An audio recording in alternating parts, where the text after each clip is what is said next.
அனைவருக்கும் வணக்கம். Auto trend channel நான் தினேஷ்குமார். இன்னைக்கு பார்க்க போற வண்டி வந்து பார்த்தீங்கன்னா, ஒரு 150 சிசி வண்டி தான். பட் இது வந்து ஒரு நார்மல் பைக் கிடையாதுங்க.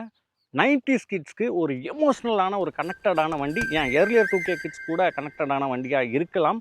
பட் இந்த வண்டிக்கு வந்து ஒரு பிஜிஎம்மே இருக்கு. அத கேட்டு நானே வந்து நெறைய டைம் வந்து அந்த வண்டிய வந்து லவ் பண்ணியிருக்கேன்னு சொல்லலாம். அந்த அளவுக்கு அந்த வண்டி வந்து என்னோட மனச வந்து ஒரு அட்ராக்ட் பண்ண வண்டி அந்த பீரியட்ல. பட் இப்போ வரைக்குமே வருது.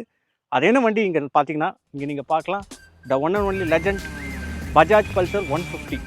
இந்த வண்டி வந்து அந்த டைமில் வரும்போது பார்த்தீங்கன்னா, மார்க்கெட்டில் 3 பேர் தாங்க. 2 பேருக்கு தான் போட்டிங்கிற மாதிரி இவருக்கும் அப்பாச்சிக்கும் அப்புறம் எஃப்செட் இந்த 3 வண்டி தான் வந்து அந்த டைமில் வந்து மார்க்கெட்டை வந்து செம்மையாக ரூல் பண்ணிட்டு இருந்தாங்க. அதுக்கப்புறம் இன்னைக்கு இருக்கிற மார்க்கெட்டில் வந்து பார்த்தீங்கன்னா 150 சிசியில் ஒவ்வொரு பிராண்ட்லையுமே 2 வண்டி, ஏன் ஸ்கூட்டரே 150 சிசி அளவுக்கு வந்து மாற்றிட்டாங்க. பட் ஸ்டில் பஜாஜ் பல்சர் 150 அதே ஒரு ஐகானிக் டிசைனோட இன்னைக்கு இருக்கிற காலகட்டத்துக்கு ஏற்ற மாதிரி சில பல ஃபீச்சர்ஸ்லாம் அப்டேட் பண்ணி இந்த 2026க்கு வந்து அவங்க இறக்கியிருக்காங்க. என்னென்னலாம் அப்டேட் பண்ணியிருக்காங்க, இதோட விலை அண்ட் வேல்யூ டிரைவ் ரிவ்யூவோட இந்த வீடியோவில் பார்க்க போகிறோம். வாங்க வீடியோக்குள்ளே போகலாம்.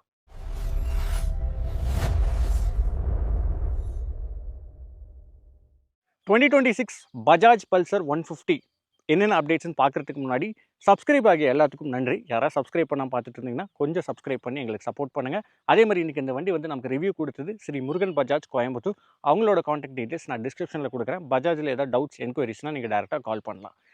2026 பஜாஜ் பல்சர் என்னென்ன அப்டேட் பண்ணியிருக்காங்க இந்த 150ல் அப்படின்னு பார்க்குறதுக்கு முன்னாடி இந்த வண்டியில் மொத்தம் 3 வேரியன்ட்ஸ் வந்து வருதுங்க. ஸோ சிங்கிள் டிஸ்க், அப்புறம் சிங்கிள் டிஸ்க் யூஜி, அப்புறம் ட்வின் டிஸ்க் யூஜி. அதாவது பேஸ் வேரியண்ட் வந்து இந்த வண்டியில் வந்து கொடுத்துருக்காங்க. அந்த பேஸ் வேரியண்ட்டோட காஸ்ட் வந்து பார்த்தீங்கன்னா எக்ஸோரும் 1,07,000 வந்து வருதுங்க. அதுக்கு அடுத்த மாடல் சிங்கிள் டிஸ்க் யூஜி, அதாவது இங்கே இருக்கிற மாடல் வந்து பார்த்தீங்கன்னா சிங்கிள் டிஸ்க்லேயே யூஜின்னு சொல்லுவாங்க. அந்த வேரியண்ட்டோட எக்ஸோரூம் காஸ்ட் வந்து பார்த்தீங்கன்னா 1,10,000 வருதுங்க. அப்புறம் டாப் மாடல் 150லே வந்து இதுதான் டாப் மாடல். கட் சீட்டு, ட்வின் டிஸ்க் இதெல்லாம் வச்சு பக்காவாக இருக்கிற எல்லா ஸ்பெசிஃபிகேஷனும் வரும். அந்த மாடலோட எக்ஸோரூம் வந்து பார்த்தீங்கன்னா 1,14,000 வந்து வருதுங்க. ஸோ இங்கே இருக்கிறது வந்து பார்த்தீங்கன்னா மிட் வேரியண்ட்டுன்னு சொல்லலாம்.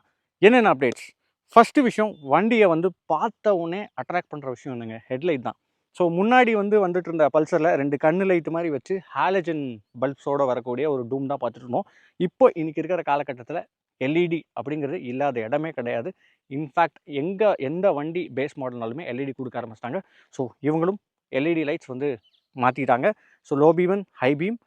டிஆர்எல்ஸ்ன்னு பார்க்கும்போது மேலே வந்து ஸ்லீக்காக கொடுத்துருக்காங்க. அந்த பழைய கண்ணு டைப் மாதிரி இல்லை. பட் இது வந்து இந்த எல்இடிக்கு பொருந்துற மாதிரி கொடுத்துருக்காங்க. ஹெட்லைட் ஓரத்துலேயே வந்து பார்த்தீங்கன்னா ஒரு சின்ன ஒரு மெஷ் டைப்பான டிசைன் கொடுத்து அந்த சேம் அதே டூம் எஃபெக்ட்லேயே இன்னும் கொஞ்சம் ஷார்ப்பரான ஒரு டிசைனை வந்து பிச் பண்ணியிருக்காங்கன்னு சொல்லலாம். ஸோ டிசைன் வந்து நீங்கள் ஃப்ரண்ட்டில் பார்க்கலாம். வைசரோட டிசைனுமே இன்னும் கொஞ்சம் பல்கியாக மாற்றிருக்காங்கன்னு சொல்லுவேன். ஏன்னா இந்த சைட்லலாம் கொஞ்சம் டிசைன்ஸ் வந்து மாற்றிருக்காங்க.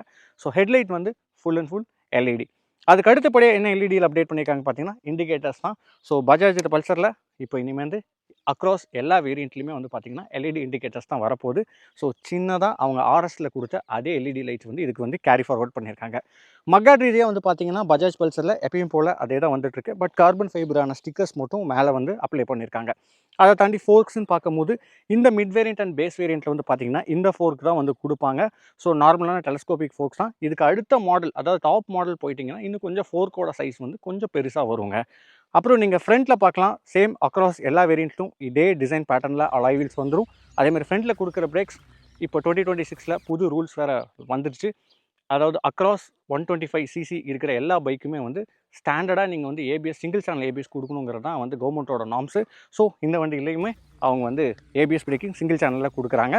டயரோட சைஸ் அப்படின்னு நீங்கள் பார்க்கும்போது 80க்கு 100 17 இன்ச் வீல்ஸ் கொடுக்குறாங்க. இது வந்து எல்லா வேரியண்ட்லையுமே இதே டயர் சைஸ் தாங்க வருது. ஸோ ஃப்ரண்ட்டில் நீங்கள் இதெல்லாம் பார்க்கக்கூடிய விஷயங்கள். சைட் டிசைன் பார்க்கும்போது அதே பல்சர் 150யோட ஐகானிக்கான ஒரு டிசைன் தான் கொடுத்துருக்காங்க. இந்த டிசைன் வந்து ஒரு காலத்தில் வந்து என்னை வந்து ரொம்ப அட்ராக்ட் பண்ணிச்சுன்னு சொல்லலாம். பட் ஸ்டில் அவங்க இந்த பீரியட் வரைக்குமே வந்து அதே டிசைனை வந்து கேரி பண்ணி இவ்வளோ தூரம் ட்ராவல் பண்ணி கூட்டிகிட்டு வந்திருக்காங்க. சேம் அதே மெட்டல் டேங்க்கு, அந்த மெட்டலில் பல்சர்னு போட்டு அந்த ஃப்ரண்ட்டில் வர ஸ்கூப், இந்த ஸ்கூப் வரத்துக்கு முன்னாடி ஒரு மாடல் வந்துச்சு. அப்புறம் இந்த ஸ்கூப் வந்த டைமில் வந்து பார்த்திங்கன்னா இதுவே வந்து ஒரு பெரிய அப்கிரேடடாக பார்த்த காலங்கள். பட் இன்னைக்கு பெரும்பாலும் எல்லா வண்டியிலும் ஸ்கூப் கொடுக்க ஆரம்பிச்சிட்டாங்க. இது வந்து அதே சேம் பஜாஜ் பழைய மாடலில் வர அதே ஐகானிக் டிசைன் தாங்க. சென்டரில் வர பேனல் வந்து பார்த்தீங்கன்னா இப்போ கார்பன் ஃபைபர் ஃபினிஷிங்கில் வந்து அவங்க கொடுத்துருக்காங்க. இந்த பிளாக் வித் இது கூட பார்க்கும்போது நல்லா டார்க்கரான ஒரு ஸ்போர்ட்டியரான தீம்லேயே தான் இருக்குது. பட் எனக்கு ரொம்ப பர்சனலாக இந்த டிசைன் வந்து பிடிச்சிருக்குங்க. அப்புறம் சீட்ஸ்ன்னு பார்க்கும்போது இது mid variant. Base and mid வேரியண்ட்டில் சேம் இதே ஃப்ளாட் சீட்ஸ் தான் வரும். ஒரு 150 சிசியில் ஃபேமிலியும் கூட்டிகிட்டு போக முடியும். நம்மளுக்கு ஒரு கம்ஃபர்டபுளாக ஒரு அர்பன் ரைடராக, அதாவது நீங்கள் வந்து ஒரு சிட்டிக்குள்ளேயும் அப்பப்போ சின்ன லாங் ஷார்ட் ரைடு வந்து நீங்கள் எடுக்கிறீங்க அப்படிங்கும்போது அதுக்கு வந்து நல்லா சப்போர்ட்டடாக இருக்கும். இதுவே நீங்கள் டாப் மாடல் போகும்போது ஸ்ப்ளிட் சீட்ஸ் வந்து வருங்க. ஸோ சீட் ரீதியாக எந்த சேஞ்சஸும் கிடையாது. சைடு பேனல்ஸ் எல்லாமே வந்து சேம் அக்ராஸ் 3 வேரியண்ட்லையுமே ஒரே மாதிரி தான் இருக்கும். அங்கே ஃப்ரண்ட்லேருந்து நீங்கள் ஷார்ப்பாக ஆகிற டிசைன் வந்து பார்த்திங்கன்னா பின்னாடி டெயில் லைட் வரைக்குமே வந்து அந்த ஷார்ப்னஸ் வந்து உங்களுக்கு வந்து எண்ட் ஆகும். அப்புறம் இங்கே கால் வைக்கிற ஃபுட் பெக்ஸ் அப்படின்னு பார்க்கும்போது metal food pegs, metal with rubber food pegs கொடுக்குறாங்க. இது வந்து பேஸ் அண்ட் மிட் மாடலில் வந்து பார்த்தீங்கன்னா கால் வைக்கிறது வந்து பார்த்தீங்கன்னா நார்மலாக, அதாவது ரொம்ப ஸ்போர்ட்டியராக வைக்கிற மாதிரி இருக்காது. கொஞ்சம் ஃப்ரண்ட்டில் வைக்கிற மாதிரி தான் இருக்கும். அதுவே நீங்கள் டாப் மாடல் அந்த ஸ்ப்ளிட் சீட் மாடல் போகும்போது கால் வைக்கிற பொசிஷன் வந்து பார்த்தீங்கன்னா 220ல் வருது பாருங்கள். இந்த இடத்துல ஒரு பேனல் வரும், அந்த மெட்டல் பேனல். அதில் வர அந்த ஃபுட் ரெஸ்ட் வச்சு அலுமினியம் அலாய் ஃபுட் பெக்ஸ் வச்சு அதில் வந்து வருங்க. கால் வந்து கொஞ்சம் பின்னாடி வச்சு ஓட்டுற மாதிரி இருக்கும். அதேமாதிரி கியர் லிவருமே வந்து பார்த்தீங்கன்னா அதில் சிங்கிள் ராட் கியர் தான் வரும். நீங்கள் கால் விட்டுட்டு தான் தூக்கி கியர் போடுற மாதிரி இருக்கும். Same single rod. இதில் வந்து பார்த்தீங்கன்னா நம்ம நார்மலாக நம்ம ஒரு கம்யூட்டர் பைக்கில் வர மாதிரி ஃப்ரண்ட் அண்ட் பேக்கில் நீங்கள் வந்து கியர் வந்து அமுத்துறதுக்கான லீவர்ஸ் வந்து இதில் கொடுத்துருக்காங்க. சைடில் வந்து நீங்கள் ஓவராலாக பார்க்கலாம், பெரிய விதமான எந்த சேஞ்சஸும் கிடையாது இந்த சென்ட்ரல் பேனல் தவிர. ரியரோட சஸ்பென்ஷன் பார்க்கும்போது நைட்ராக்ஸ் ட்வின் சஸ்பென்ஷன் வந்து கொடுத்துருக்காங்க. அதே மாதிரி பின்னாடி கொடுத்துருக்க வீலுக்கு வந்து பார்த்தீங்கன்னா டயர் ஹக்கர் வந்து பேஸ் அண்ட் மிட் மாடலில் வந்து வருங்க. இந்த மாடல்லையும் பேஸ் மாடல்லையும் வரக்கூடிய டயர் சைஸ் வந்து பார்த்தீங்கன்னா 100க்கு 80 17 இன்ச் வீல்ஸ் வந்து கொடுக்குறாங்க. இதுக்கு அடுத்த மாடல், அதாவது நான் டாப் மாடல் சொன்னேன் ட்வின் டிஸ்க் வருதுன்னு சொல்லிட்டு, அதில் வந்து உங்களுக்கு வந்து ரியரில் வந்து பார்த்தீங்கன்னா டிஸ்க் பிரேக்ஸ் வரும். இதில் வந்து பார்த்தீங்கன்னா ட்ரம் தான் வரும். அதில் டிஸ்க் பிரேக்ஸ் தாண்டி டயர் சைஸும் வந்து பார்த்தீங்கன்னா அதில் இன்க்ரீஸ் ஆகுது. 120க்கு 80 17 இன்ச் வீல் வந்து டாப் மாடலில் வரும். சேம் நம்ம 220ல் வரக்கூடிய அதே வீல் டயர் செக்ஷன்ஸ் தான் வந்து அதில் கொடுத்துருக்காங்க. அதை தாண்டி ரியரில் கொடுத்துருக்க டிசைன் நீங்கள் பார்க்கலாம். சேம் நம்ம பல்சரில் கொடுத்த அந்த அப்போ இருந்து வர அதே வந்து ட்வின் பிரேக் லேம்ப்ஸு, அப்புறம் அந்த பின்னாடி வர டெயில், அதெல்லாமே சேம் சிமிலாரிட்டியாக தாங்க இருக்குது. டாப் மாடலில் டயர் ஹக்கர் மட்டும் வராது. அதை தாண்டி இதில் பார்க்குற அதே எல்இடி இண்டிகேட்டர்ஸ், பின்னாடி பார்க்குற ப்ரொஃபைல் எல்லாமே சேம் தாங்க. லெஃப்ட் சைடில் என்னென்ன மாற்றங்கள்னு பார்த்தீங்கன்னா, பேஸ் அண்ட் மிட் வேரியண்ட்டில் இந்த சாரி கார்டு வந்து வரும். இதுவே டாப் மாடலில் வந்து அந்த ஸ்ப்ளிட் சீட்டில் வர மாடலில் வந்து வராது. அதை தாண்டி அதில் பெரிய டயர் செக்ஷனையும் தாண்டி அதில் வந்து செயின் கவர் வந்து வராதுங்க. பட் பேஸ் அண்ட் மிட் வேரியண்ட்டில் நீங்கள் இங்கே பார்க்குற அதே செயின் கவர்ஸ் வரும். அப்புறம் மேஜரான டிஃபரன்ஸ் நான் சொன்ன மாதிரி தான், இந்த இடத்துல வந்து அது வந்து பார்த்தீங்கன்னா கால் வைக்கிற லீவர் வந்து நல்லா கொஞ்சம் பின்னாடி இருக்கும். சிங்கிள் கியர் ராடு தான் வரும். நீங்கள் நல்லா ஸ்போர்ட்டியராக வந்து ஓட்டுறவங்களுக்கு செமையாக செட் ஆகும். பட் இது வந்து டெய்லி கம்யூட்டர் மாதிரி ஃபேமிலி யூஸ்க்கெல்லாம் பண்ணுறவங்களுக்கு இந்த டைப் ஆஃப் வந்து கியர் ராட்ஸ் வந்து நல்லா ஹெல்ப்ஃபுல்லாக இருக்குங்க. இதை தாண்டி மித்தபடி வேறு எந்த மாற்றங்களும் இல்லை. பேஸ் அண்ட் மிட் வேரியண்ட்டில் வந்து பார்த்தீங்கன்னா, இந்த சீட் வந்து ஃப்ளாட்டாக இருக்கிறத தாண்டி இங்கே பின்னாடி கொடுத்துருக்க கிராப் ஹேண்டில்ஸ் வந்து இந்த டைப்பில் வந்து வரும். டாப் ஸ்ப்ளிட் சீட்டில் வந்து பார்த்தீங்கன்னா, அந்த கிராப் ஹேண்டில்ஸ் கொஞ்சம் ஸ்போர்ட்டியராக 2 கொம்பு மாதிரி வரும். நீங்கள் பார்த்துருப்பீங்க நல்லா அந்த ஸ்போர்ட்டியரான ஒரு ஃபீலில். இந்த மாதிரி தான் இருக்கும். இது வந்து டெய்லி கம்யூட்டராகவும் யூஸ் பண்ணலாம். ஃபேமிலி வந்து நல்லா வந்து அவங்க ஈஸியாக வந்து உட்காந்துப்பாங்க. அவங்களுக்கு கம்ஃபர்ட் ரீதியாக நல்லாவே இருக்குங்க. அப்புறம் ஃப்ரண்ட்டில் வந்து டேங்கோட வந்து சைஸ் பார்த்தீங்கன்னா, நான் ஏறி காமிக்கிறேன். ஸோ டேங்க் வந்து பார்த்தீங்கன்னா, ரொம்ப மேலலாம் இல்லை. சீட்டுக்கு கொஞ்சம் ஈக்குவலான ஹைட்டில் தான் இருக்குது. பின்னாடியுமே வந்து ஃப்ளாட்டான சீட் தான். ஒரு கம்யூட்டர் பைக்குக்கு கொஞ்சம் அடுத்தபடியான ஒரு ஸ்போர்ட்டினஸ் தான் இருக்குதுன்னு சொல்லுவேன். டேங்கோட கெப்பாசிட்டின்னு பார்க்கும்போது 15 லிட்டர் வந்து டேங்கோட கெப்பாசிட்டி. இன்னுமே வந்து இவங்க மெட்டல் டேங்க் கொடுக்குறது சர்ப்ரைஸான விஷயமா இருக்குங்க. அதை தாண்டி இங்கே பார்க்கலாம், நீங்கள் ஸ்விட்ச் குவாலிட்டிஸ் எல்லாமே முதல்லேருந்து வர மாதிரியே தான் உங்களுக்கு வந்து ஸ்விட்ச் குவாலிட்டிஸ் எல்லாம் அப்படியே தான் இருக்குது. ரைட் சைடில் வந்து பார்த்தீங்கன்னா, உங்களுக்கு வந்து கீல் ஸ்விட்சஸ் கொடுக்குறாங்க. அதுக்கு கீழே வந்து செல்ஃப் ஸ்டார்ட் பட்டன். லெஃப்ட் சைடில் வந்து பார்த்தீங்கன்னா, இண்டிகேட்டர்ஸ், ஹார்ன் ஸ்விட்சஸ், மேலே முன்னாடி வந்து பார்த்தீங்கன்னா ஹெட் லேம்ப் வந்து நீங்கள் அதிலேயே pass lamp, high beam, on and off அதெல்லாமே அங்கே கொடுத்துருக்காங்க. இந்த இடத்துல வந்து என்னென்னு பார்த்தீங்கன்னா, புதுசாக மோடுங்கிற வந்து ஒரு பட்டன் கொடுத்துருக்காங்க. இந்த வேரியண்ட்டில் வந்து பார்த்தீங்கன்னா, இது மிட் வேரியண்ட்டு. ஸோ இதுலேயும் டாப் மாடல்லையும் வந்து பார்த்தீங்கன்னா, இந்த ஃபுல்லி டிஜிட்டல் மீட்டர் வந்து வரும். பேஸ் மாடல் வந்து அந்த பல்சருக்கான ஐகானிக்கான இருக்கிற அந்த அனலாக் மீட்டர்ஸோட வருங்க. பாதி டிஜிட்டல் மீட்டரும் பாதி ஆர்பி மீட்டர் வந்து அனலாகில் வரக்கூடிய மாடல் தான் வந்து பேஸ் மாடல். இதில் வந்து ஃபுல் அண்ட் ஃபுல் உங்களுக்கு வந்து டிஜிட்டலாக வரும். ப்ளூடூத் கனெக்டிவிட்டி வருது. ஜஸ்ட் உங்களுக்கு ஃபோனோட நோட்டிஃபிகேஷன் மட்டும் தான் காட்டும். டர்ன் பை டர்ன் நேவிகேஷன் அந்த மாதிரி ஃபங்க்ஷன்ஸ்லாம் இதில் கிடையாது. இதில் என்னென்ன கொடுத்துருக்காங்க நம்ம பார்ப்போம். ஸோ இப்போ வந்து பார்த்தீங்கன்னா, இன்ஜின் வந்து ஆஃப் அப்படின்னு காட்டுது. ஸோ நான் இன்ஜின் ஆன் பண்ணிக்கிறேன்.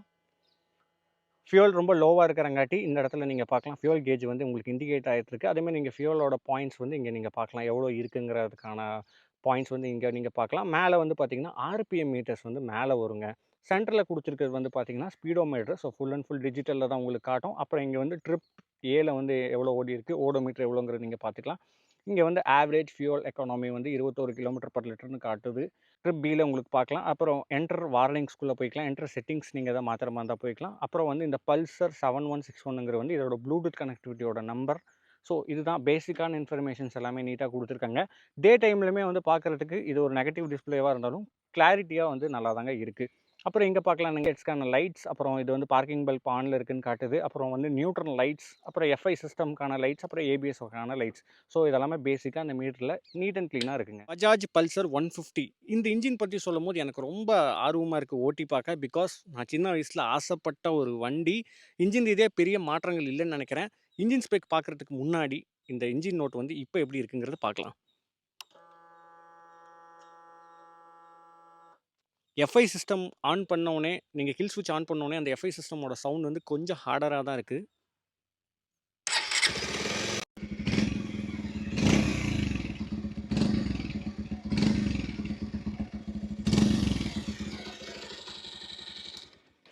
இன்ஜின் சவுண்ட் எதுவுமே மாறலைங்க. பட் ஓட்டி பார்க்கும்போது BS6 இன்ஜின் பவர் கம்மியாக இருக்கா, ஜாஸ்தியாக இருக்கா அப்படிங்கிறத பார்க்கலாம். இந்த இன்ஜினோட ஸ்பெசிஃபிகேஷன் பார்த்தீங்கன்னா 150cc பவர்னு பார்க்கும்போது 14 PS பவர் வருங்க. டார்க் பார்க்கும்போது 13.5 நியூட்டன் மீட்டர் டார்க் ப்ரொடியூஸ் பண்ணுங்க. இந்த வண்டிக்கு வந்து 5 ஸ்பீட் கியர் பாக்ஸ், ஏர் கூல்டு இன்ஜின் வந்து பார்த்தீங்கன்னா DTSI டியூவல் ஸ்பார்க் பிளக் வரக்கூடிய அதே இன்ஜின் தாங்க. இன்ஜின் ரீதியாக பெரிய மாற்றங்கள் சவுண்ட் ரீதியாக இல்லை. ஓட்டி பார்க்கும்போது பவர் எப்படி இருக்குங்கிறத பார்ப்போம். இந்த இன்ஜினுக்கு வந்து பார்த்தீங்கன்னா புதுசாக கீழே வந்து அண்டர் பெல்லி வந்து அழகாக கொடுத்துருக்காங்க. பார்க்குறதுக்கு கொஞ்சம் ஸ்போர்ட்டியராக என்ஹான்சிங்காக இருக்குங்க. வண்டியை இப்போ ட்ரைவ் பண்ணி பார்த்துடலாங்க. ஸோ பல்சரோட அந்த ஃபுல்ஃபில்மெண்ட்டான வியூ வந்து நீங்கள் பார்க்கலாம். அந்த கட் ஹேண்டில் பார் என்ன அனலாக் மீட்டர் வந்து பேசிக்கில் தான் கொடுக்குறாங்க. எனக்கு இந்த டிஜிட்டலை விட அந்த அனலாக் மீட்டர் தாங்க கனெக்டடாக எனக்கு ஒரு ஃபீல் ஆகுது. ஓகே, வண்டி ஆன் பண்ணிடலாம். ஸோ ஆன் பண்ண உடனே பார்த்தீங்கன்னா இந்த எஃப்ஐ சிஸ்டம் வந்து இங்கே வந்து பிளிங்க் ஆகுது பார்த்தீங்களா, எரிஞ்சிட்ருக்கு பார்த்தீங்களா. பட் அந்த சவுண்டு வந்து நல்லா கொஞ்சம் ஹார்டாக கேட்குது. அந்த எஃப்ஐ மோட்டரோட சவுண்டு நல்லா ஓன்னு கேட்குது. ஓகே, வண்டி ஆன். இங்கே பார்க்கலாம் நீங்கள் ஆர்பிஎம் மீட்டர். ஸோ நீங்கள் நார்மலாக இன்ஜின் ஆன் பண்ண உடனே ஹெட் லேம்பில் வந்து லோ பீம் வந்து ஆன் ஆகிடும். பட் ஆனால் இந்த இடத்துல வந்து பார்த்தீங்கன்னா பார்க் லேம்ப் தான் காட்டும். அதுக்கப்புறம் நீங்கள் ஹை பீம் போட்டிங்கன்னா அது இந்த இடத்துல காட்டும். ஸோ வண்டி வந்து இந்த ஃப்ளாட் சீட்டில் உட்காரத்துக்கு நல்லா இருக்குது. டேங்க்கும் பார்த்திங்கன்னா இன்றைக்கி இருக்கிற காலகட்டத்துக்கு ஏற்ற மாதிரிலாம் இல்லை. கொஞ்சம் நம்ம அந்த பல்சரோட ஃபஸ்ட்டு ஃபீல் தான் இருக்குது. ஸோ கியரை போட்டுட்டேன். ஸோ இனிஷியல் டார்க் ரெஸ்பான்ஸ் நல்லா இருக்குங்க. நல்லா ஸ்மூத்தராக வண்டி வந்து ஈஸியாக புல் பண்ணி கொடுக்குது. ஸோ கியர் வந்து என்ன கியரில் இருக்குங்கிறத வந்து காட்டலை. பட் நான் எடுத்தோடனே செகண்ட் கியர் போட்டுட்டேன். அந்த பல்சரோட அதே சவுண்டுங்க. ஏன்னா பல்சர் 125ஓட சவுண்டு வந்து கொஞ்சம் டிஃப்ரெண்ட்டாக இருக்கும். பட் இந்த 150ஓட இன்ஜின் அதே இன்ஜினுங்கிறதுனால அந்த சவுண்டு வந்து நல்லா இருக்குங்க. தேர்ட் கியர்லேயே நல்லா புல் பண்ணுது.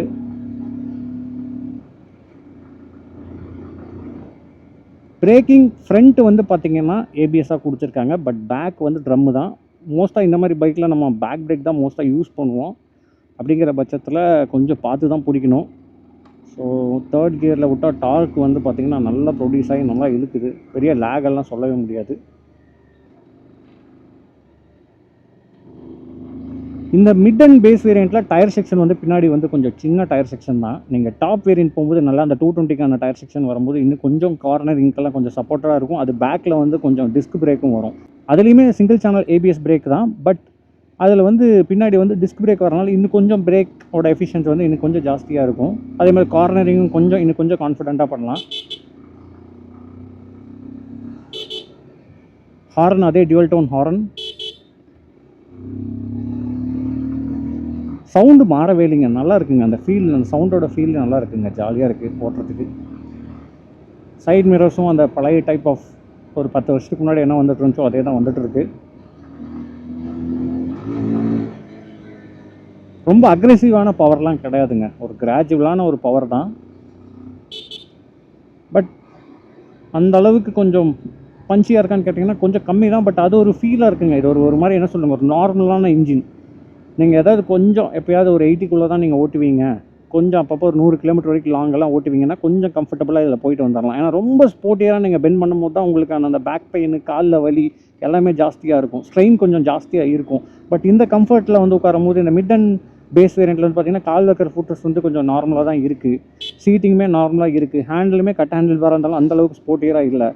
ஸோ ஒரு நார்மலான ஒரு ஃபீலில் தான் இருக்குங்க. ஓகே, இந்த இடத்துல யூ-டர்ன் பண்ணி பார்க்கலாம். யூ-டர்னோட டேர்னிங் ரேடியஸ் எப்படி இருக்குன்னு பார்ப்போம்.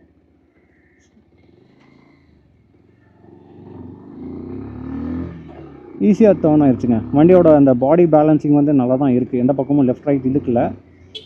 ஆக்சுவலி BS6ங்கும் போது ஆப்வியஸாக பவர் ட்ராப் வந்து எல்லா இன்ஜினுக்குமே ஆயிருக்கு.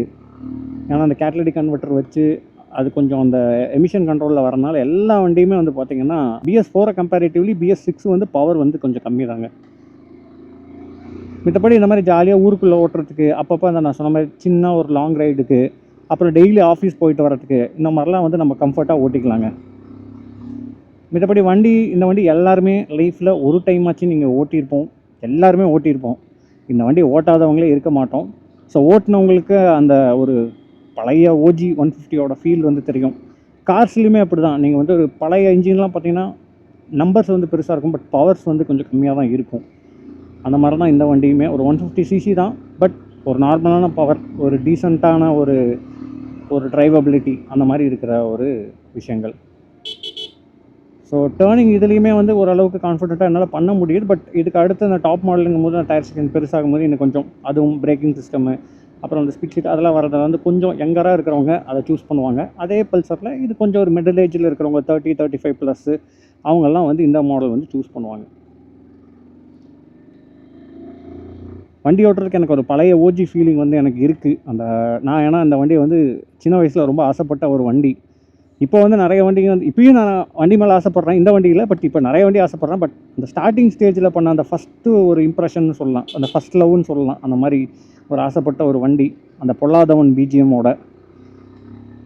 ஸோ உங்களுக்கும் அந்த ஃபீல் கனெக்ட் ஆகும்னு நினைக்கிறேன். சரி வாங்க, இந்த பஜாஜ் பல்சர் 150 2026 மாடல் சம்மரி பார்த்துடலாம்.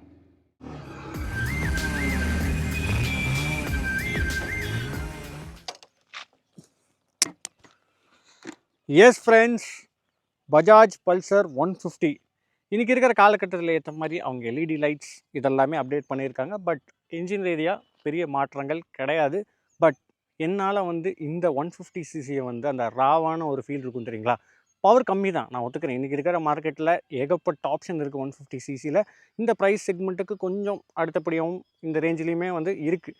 பட் அந்த பல்சருங்கிற அந்த பேர், இதே ஐகானிக்கான டிசைன் இன்னுமே நிறைய பேர்த்துக்கு இந்த டிசைன் வந்து நான் பிடிக்கும்னு நினைக்கிறேன். அதே மாதிரி இந்த வண்டியோட டிசைன் எப்படி இருக்குது அப்படிங்கிறத நீங்கள் கமெண்ட் பண்ணுங்கள். நீங்கள் 90s கிட்ஸாக இருந்தால் இந்த வண்டியை ஃபஸ்ட்டு எப்போ பார்த்து உங்களுக்கு பிடிச்சது, அதே மாதிரி அது என்ன படத்தில் பிடிச்சது அப்படிங்கிறதையும் கமெண்ட் பண்ணுங்கள். வண்டியை வந்து ஓட்டி பார்த்தப்போ இது வந்து பார்த்திங்கன்னா மிட் வேரியண்ட், இதுலேயும் பேஸ்லேயும் வந்து பார்த்திங்கன்னா ரியர் ட்ரம் பிரேக் தான் கொடுக்குறாங்க. பட் ஃப்ரண்ட் ABS பிரேக்கிங் கொடுத்தனால சேஃப்டி ரீதியாக ஒரு 50% வந்து ஓகேன்னு சொல்லுவேன். பட் ரியர் ட்ரம்முங்கும் போது ஆப்வியஸாக கொஞ்சம் நீங்கள் இழுத்தடிச்சிங்கன்னா கொஞ்சம் வண்டி வந்து இழுக்க தான் செய்யுது. வண்டியோட இன்ஜின் பவர் பற்றி சொல்கிறதுக்கு வந்து பார்த்திங்கன்னா ரொம்ப அக்ரெசிவான பவர்னு சொல்ல முடியாது, ஒரு டீசெண்டான பவர். 150cc கொஞ்சம் கம்மியான பவர் மாதிரி தெரிஞ்சாலும் ஒரு டீசெண்டான ஒரு பவர் ஸ்பெக்கில் தான் வந்து கொடுத்துருக்காங்க. டார்க்கும் நல்லாயிருக்கு. அது போக இந்த சீட்டு வந்து பார்த்திங்கன்னா நல்ல கம்ஃபர்ட்டாக இருக்குங்க. இதுக்கு அடுத்த வேரியண்ட் வந்து பார்த்திங்கன்னா இதுக்கு அடுத்த வேரியண்ட்டுக்கும் பார்த்திங்கன்னா ஒரு 4000 தான் வித்தியாசம் வருது. இந்த மிட் வேரியண்ட்டோட காஸ்ட் வந்து 1,10,000 வருது. பேஸ் மாடலோட காஸ்ட் வந்து பார்த்திங்கன்னா 1,07,000 எக்ஸ்ஷோரூம் வருதுங்க. டாப் மாடல் அதாவது அந்த ஸ்ப்ளிட் சீட்டு, டயர் கொஞ்சம் பெருசாக டியூவல் டிஸ்கெல்லாம் வச்சு கொஞ்சம் அந்த ஸ்போர்ட்டியரான ஃபுட் பெக்ஸ்லாம் வச்சு வரக்கூடிய வண்டி ஒரு 4000 ரூபாய் தான் ஜாஸ்தி. நீங்கள் கொஞ்சம் யங்கர் ஏஜாக இருக்கீங்க, பல்சர் டிசைன் பிடிக்கும், கொஞ்சம் நல்லா ஸ்போர்ட்டியராகவும் ஃபீல் பண்ணணும் அப்படின்னு நினச்சிங்கன்னா நீங்கள் டாப் வேரியண்ட் போங்கன்னு தான் நான் சொல்லுவேன். இந்த mid variant and base variant வந்து நீங்கள் ஒரு ஃபேமிலியாக ஒரு கம்யூட்டராக, அதாவது உங்களுக்கு வந்து கொஞ்சம் சீட்லாம் ஃபேமிலியெல்லாம் கேரி பண்ணிட்டு போகணும், அவங்களெல்லாம் அடிக்கடி வருவாங்கன்னா நீங்கள் இந்த வேரியண்ட் சூஸ் பண்ணிங்கன்னா உங்களுக்கு வந்து வேல்யூ ஃபார் மணியாக இருக்குங்கிறது என்னோட கருத்தாக இருக்குங்க. பஜாஜ் பல்சர் 150 பற்றி உங்களோட கருத்துக்களை வந்து நீங்கள் கமெண்ட் செக்ஷனில் பகிரலாம். அதே மாதிரி உங்களோட முருகன் பஜாஜோட கான்டாக்ட் டீட்டெயில்ஸ் நான் டிஸ்கிரிப்ஷனில் கொடுத்துருக்கேன். நீங்கள் பஜாஜ் பற்றி என்கொயரினா நீங்கள் அவங்களுக்கு கால் பண்ணலாம். அடுத்தது ஒரு சூப்பரான வீடியோவில் வந்து சந்திக்கிறேன். நன்றி, வணக்கம்.